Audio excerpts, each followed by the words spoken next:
Any questions?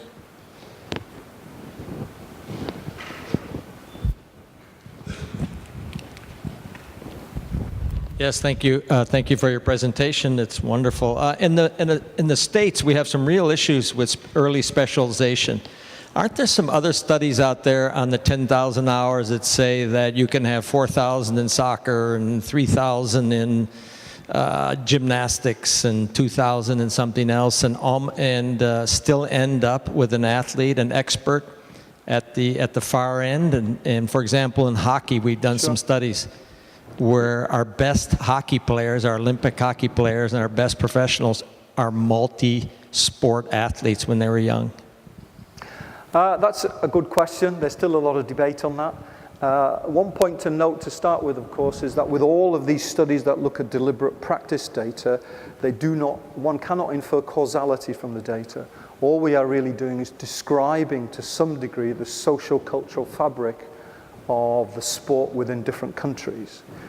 Yes, there is some data from Australia and Canada that suggests that some of the elite performers, particularly elite decision makers in some of the sports at the Australian Institute of Sport, at the teenage years, had broad exposure to a variety of different sports at an early age.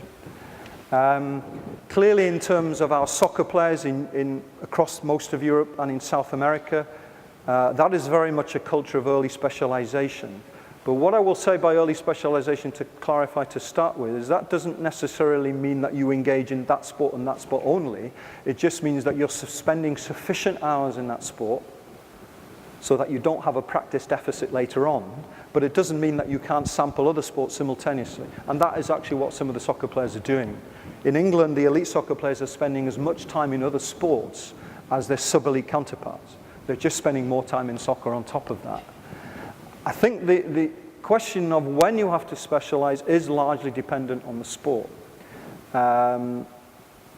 With the respects, probably in Australia and Canada, no single sport dominates the culture in the same way that soccer dominates the European culture.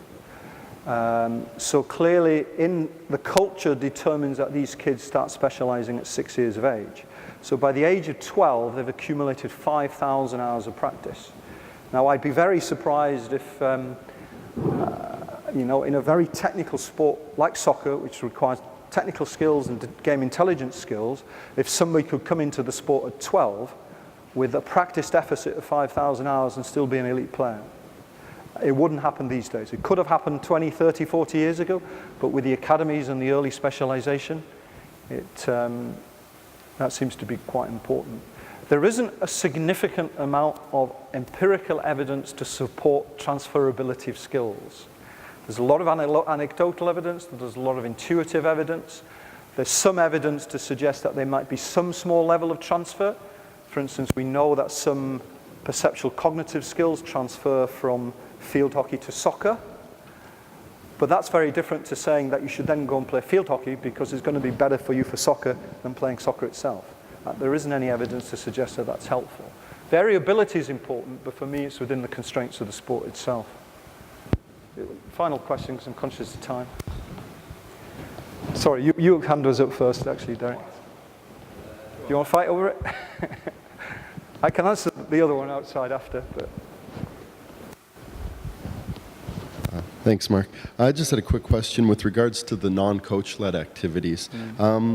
You suggested that they tend to improve decision-making and anticipation skills. I was wondering, have you looked at the specific activities that people engage in when they're doing these non-coach-led activities, and why might it lead to improvements in decision-making? Yeah, no, I think that's a great question. That hasn't been done. We're surmising that they're engaging in sort of street football related activity like 3v3 and kicking a ball against a wall and all sorts of stuff. There hasn't been a systematic study of what players do in that street football time. I guess the difficulty is a lot of it's quite spontaneous. So you'd have to follow a group of kids around, I guess, for an extended period of time and video coat what it is that they're actually doing. But some more work in that area would be particularly useful. At an intuitive level, I guess, and given the importance of mimicry and imitation in learning, you'll probably find that they recreate the situations that they've just seen on the television, which is probably why there's a degree of realism to it. And you would also get situations where you get big kids playing against little kids. So therefore, it's a very Darwinian type of environment. This is the situation.